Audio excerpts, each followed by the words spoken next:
Hello ನಮಸ್ಕಾರ ಎಲ್ಲರಿಗೂ welcome back to my YouTube channel. ನನ್ನ ಫಸ್ಟ್ ಪ್ರೆಗ್ನೆನ್ಸಿ ಬಗ್ಗೆ ಹೇಳ್ಬೇಕು ಅಂತ ಅನ್ಕೋತೀನಿ. ಅದ್ರ ಬಗ್ಗೆ ಸ್ವಲ್ಪ ಮಾತಾಡಬೇಕು. ಚೆನ್ನಾಗಿತ್ತು ಪ್ರೆಗ್ನೆನ್ಸಿ.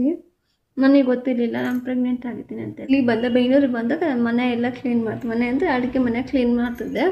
ಆವಾಗ ನಂಗೆ ಸ್ವಲ್ಪ ಸುಸ್ತು ಅಂತ ಅನಿಸ್ತಿತ್ತು. ಯಾಕೆ ನೋವು ಗೊತ್ತಿಲ್ಲ, ಸುಸ್ತು ಅಂತ ಅನಿಸ್ತಿತ್ತು.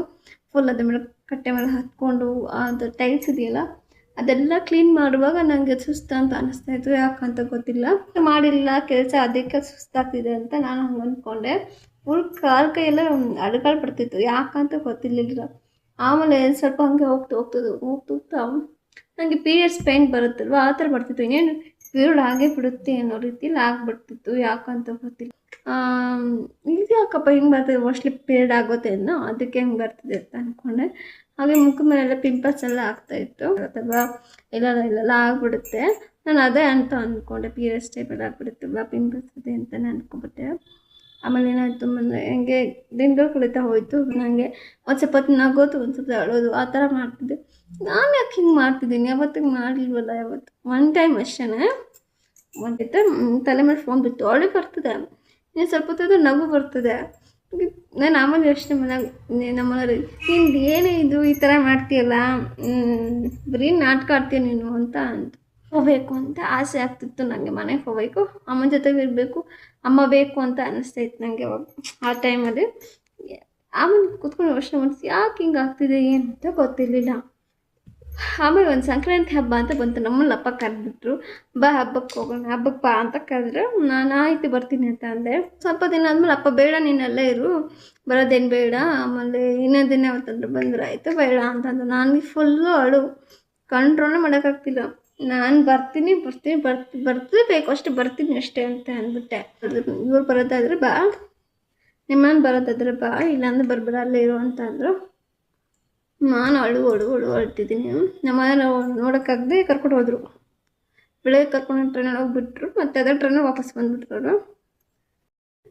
ಅವಾಗ ಮನೆಗೆ ಹೋದೆ. ಮನೆಯಿಂದ ನಮ್ಮ ತಮ್ಮ ಕರ್ಕೊಂಡು ಹೋದ. ಅಲ್ಲಿಂದ ನಾವು ಬೈಕಲ್ಲೇ ಜರ್ನಿ ಮಾಡಿ, ನನಗೆ ಗೊತ್ತಿಲ್ವಲ್ಲ ನಾನು ಪ್ರೆಗ್ನೆಂಟ್ ಅಂತ. ಬೈಕಲ್ಲೇ ಜರ್ನಿ ಮಾಡಿದ್ವಿ ಫುಲ್ಲು. ನಮ್ಮ ತಮ್ಮ ನಮ್ಮ ಆಂಟಿ ಮನೆಗೆ ಕರ್ಕೊಂಡು ಹೋದ. ಮನೆಗೆ ಹೋಗೋದು ತುಂಬ ಹೊತ್ತಾಗತ್ತೆ, ಇಲ್ಲಿ ಊಟ ಮಾಡ್ಕೊಂಡು ಹೋಗ್ಬೋದು ಅಂತ ಕರ್ಕೊಂಡು ಹೋದ. ಅದು ಇದಕ್ಕೆ ಬೊಮ್ಮನಕಟ್ಟೆ ಇದೆಯಲ್ಲ, ಅಲ್ಲಿ ಹೋಗಿದ್ವಿ. ನನಗೆ ಸುಸ್ತಾಗ್ತಿತ್ತು. ಅದು ಹೈಟ್ ಸ್ಲೀಪರ್ ಬೇರೆ ಹಾಕ್ಕೊಂಡಿದ್ದೆ, ತುಂಬಾ ಸುಸ್ತಾಗ್ತಿತ್ತು. ಯಾಕೆ ಕೂತ್ಕೊಂಡು ಊಟ ಮಾಡಿ ಹೊರಟ್ವಿ. ಬೈಕ್ ಹತ್ತೋಕ್ರೂ ಸುಸ್ತಾಗ್ತಿತ್ತು. ಯಾಕೆ ಹಿಂಗೆ ಮನೆ ಹೋಗಿ ಸ್ವಲ್ಪ ಹೊತ್ತು ರೆಸ್ಟ್ ಮಾಡಿದೆ, ಸುಸ್ತಾಗ್ತಿತ್ತಲ್ವ, ರೆಸ್ಟ್ ಮಾಡಿಬಿಟ್ಟು ಆಮೇಲೆ ಮಾಮೂಲಿ ನನ್ನ ಕೆಲಸ ನಾನು ಮಾಡಿಕೊಂಡೆ. ಮಾರ್ನಿಂಗ್ ದಿನ ಶನಿಗೆ ಹೋದ, 4 ಹೆಜ್ಜೆ ಅಷ್ಟೇ. ಅಲ್ಲಿಗೆ ಹೋಗ್ತೀನಿ, ಅಲ್ಲಿ ಹೋಗಿ ಬರ್ತೀನಿ, ಮತ್ತೆ ಸುಸ್ತಾಗಿ ಕುತ್ಕೊಂಡು. ಹಬ್ಬದ ದಿನ ಅಪ್ಪ ಅಲ್ಲಿ ಕೆಲಸದಲ್ಲಿ ಬ್ಯುಸಿ ಇತ್ತು, ನಾನು ಅಮ್ಮ ಅಡುಗೆ ಮಾಡಬೇಕಿತ್ತು. ನನಗೆ ತರಕಾರಿ ಈರುಳ್ಳಿ ಹೆಚ್ಚುವಾಗ ಹೆವಿ ಸೊಂಟ ನೋವು ಬರ್ತಾಯಿತ್ತು. ಯಾಕೆ ಸೊಂಟ ನೋವು ಬರ್ತಾಯಿತ್ತು. ಮತ್ತು ಹೋಗಿ ಮಲ್ಕೊಳ್ಳೋಣ ಅಂದ್ಕೊತೀನಿ. ಆದರೆ ಅಮ್ಮ ಒಬ್ಬರು ಕೆಲಸ ಮಾಡ್ತಾರಲ್ಲ, ಒಂಚೂರು ಕೊಟ್ಬಿಟ್ಟು ಮಲ್ಕೊಳ್ಳೋಣ ಆಮೇಲೆ ಅಂತ ಸುಮ್ಮನೆ ಆದೆ. ಆಮೇಲೆ ಸುಮ್ಮನೆ ಸಂಜೆ ಆದಮೇಲೆಲ್ಲ ಹೆವಿ ಕೆಲಸ ಸಿಕ್ಬಿಟ್ಟು, ಯಾಕಂದರೆ ಅಮ್ಮ ಒಬ್ಬರೇ ಅಲ್ಲ. ನಾನು ಅಷ್ಟು ಸ್ಟ್ರಿಕ್ಟಾಗಿ ಇದು ಮಾಡ್ತೀನಿ. ನನ್ನ ಕೆಲಸ ಒಂದು ಅಚ್ಚಿಗಿಚ್ಚಿ ಎತ್ತಿಡಲ್ಲ ನಾನು, ಪ್ರೆಗ್ನೆಂಟ್ ಅಂತ ಗೊತ್ತಾಗ್ಬಿಟ್ರೆ ಆ ಥರ ನಾನು ಸ್ಟ್ರಿಕ್ಟು. ಆಮೇಲೆ ಹಿಂದ್ಗಡೆ ನಮ್ಮಲ್ಲಿ ಅಡುಗೆ ಮಾಡೋದಿತ್ತು. ಹಿಂದ್ಗಡೆ ಅಂದರೆ ನಮ್ಮ ಮನೆಗಿಂತ ಒಂದು ಮೆಟ್ಲು, 2 ಮೆಟ್ಲಿದೆ, ಅದು ಇಳಿಬೇಕು. ನಾರ್ಮಲಾಗಿದೆ. ನಾನು ಐಟಮ್ ಎಲ್ಲ ಅಲ್ಲಿ ಆ ಮನೆ ಹೊಸ ಮನೇಲಿತ್ತು, ಹಳೆ ಮನೇಲಿ ಅಡುಗೆ ಮಾಡಬೇಕಿತ್ತು. ನಾನು ಫುಲ್ ಓಡಾಡಿದ್ದೀನಿ, ಸುತ್ತಲೂ ಓಡಾಡಿದ್ದೀನಿ.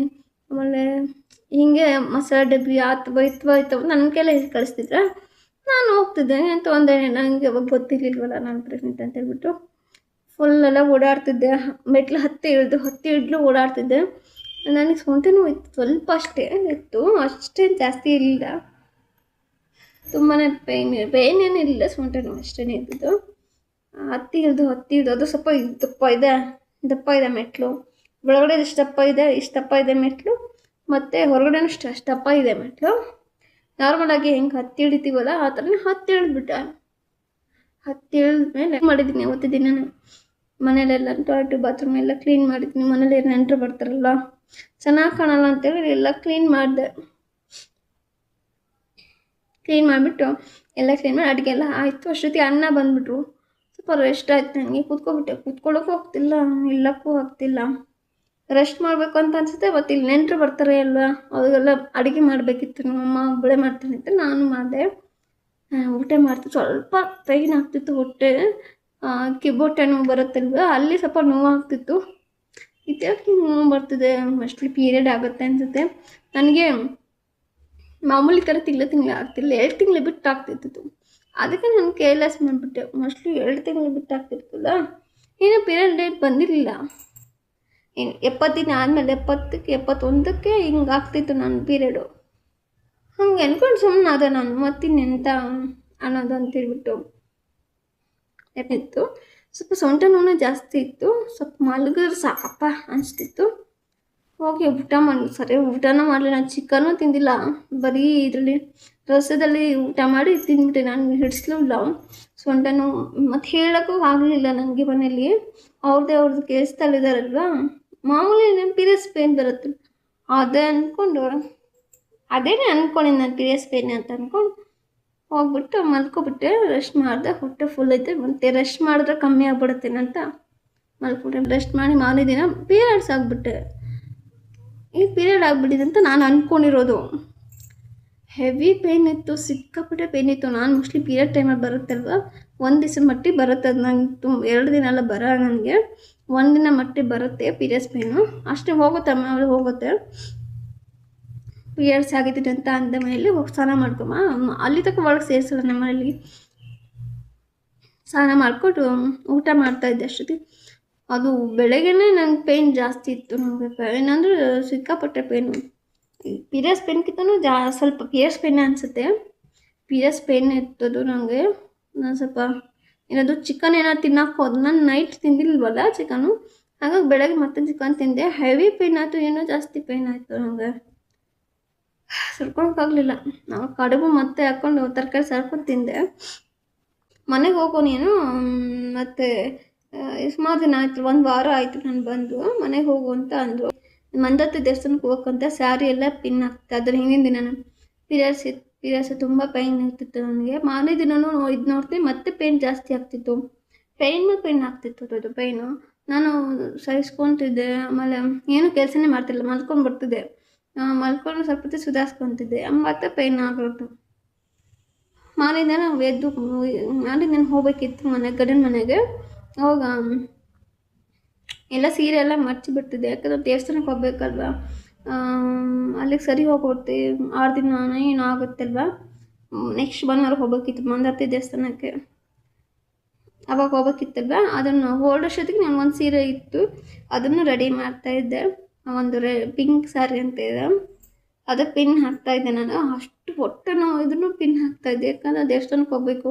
ಅಲ್ಲಿ ಹೋದ್ರೆ ಮತ್ತು ಅಲ್ಲಿ ಕೆಲಸಗಳು ಇರ್ತಾವಲ್ವ. ನಾನೇನು ಜಾಸ್ತಿ ಏನು ಕೆಲಸ ಮಾಡಲ್ಲ ಅಲ್ಲಿ, ಆದ್ರೂ ಒಂದು ಇರುತ್ತಲ್ವ ಕೆಲಸ. ಮನೇಲಿ ನಮ್ಮ ತವ್ರ ಮೇಲೆ ಕೂತ್ಕೊಂಡಂಗೆ ಅಲ್ಲಿ ಕೂತ್ಕೊಳ್ಳೋಕ್ಕಾಗಲ್ಲ ಅಲ್ವಾ, ಅದಕ್ಕೆ ಪಿನ್ ಹಾಕ್ತಿದ್ದೆ. ತುಂಬ ಪೇಯ್ನ್ ಇತ್ತು, ನಿಂತ್ಕೊಳ್ಳೋಕ್ಕಾಗ್ತಿರ್ಲಿಲ್ಲ, ಕೂತ್ಕೊಳ್ಳೋಕ್ಕಾಗ್ತಿರ್ಲಿಲ್ಲ, ಆದರೂ ಪೇಯ್ನ್ ಇತ್ತು. ಪೇಯ್ನ್ ಇದ್ಕೊಂಡು ನಾನು ಸೀರೆಗೆ ಪಿನ್ ಹಾಕ್ತಾ ಎಲ್ಲ ರೆಡಿ ಮಾಡಿ ಇಟ್ಕೊಂಡಿದ್ದೆ. ಎಲ್ಲ ಸೀರೆ ಎಲ್ಲ ಪಿನ್ ಆಯಿತು, ಎಲ್ಲ ರೆಡಿ ಆಯಿತು, ಹೊರಟ್ವಿ. ಬೈಕಲ್ಲಿ ಹೋಗ್ತೀವಿ, ಜಾಸ್ತಿ ಹೆವಿ ಪೇಯ್ನ್ ಆಗ್ತಿತ್ತು ನನಗೆ. ಅದು ಬೇರೆ ಹಿಂದ್ಗಡೆ ಕೂತಿದ್ವಲ್ಲ, ಜಂಪ್ ಆದಂಗೂ ಹೆವಿ ಪೇಯ್ನ್ ಆಗ್ತಿತ್ತು. ಫುಲ್ ಬ್ಲೀಡಿಂಗ್ ಎಲ್ಲ ಹೋಗ್ತಾ ಇತ್ತು. ಮತ್ತು ದೇವಸ್ಥಾನ ದಾರಿ ಉದ್ದಕ್ಕೂ ದೇವಸ್ಥಾನ ಇದೆ, ಅಲ್ಲೆಲ್ಲ ಕೇಳ್ಕೊಂಡು ಹೋಗ್ತಿದ್ದೆ, ಪೇಯ್ನ್ ಕಮ್ಮಿ ಆಗಲಿ ಅಂತ. ಹೋಗ್ತೀವಿ, ಸ್ವಲ್ಪ ಹೊತ್ತು ಕಮ್ಮಿ ಆಗುತ್ತೆ, ಮತ್ತೆ ಸ್ಟಾರ್ಟ್ ಆಗುತ್ತೆ ಪೇಯ್ನ್. ಹಂಗೆ ಆಗ್ತಿತ್ತು. ನಾನು ಪೀರಿಯಡ್ಸ್ಗೆ ಇಷ್ಟೆಲ್ಲ ಪೇಯ್ನ್ ಬರೋದೇ ಇಲ್ವಲ್ಲ, ಇದು ಯಾಕೆ ಹಿಂಗೆ ಬರ್ತಿದೆ ನನಗೆ, ಯಾಕೆ ಹಿಂಗೆ ಆಗ್ತಿದೆ ಅಂತ ನೋಡ್ತಾ ಇದ್ದೀನಿ ನಾನು. ಆಮೇಲೆ ಮನೆಗೆ ಹೋಗಿ ರೀಚ್ ಆದ್ವಿ.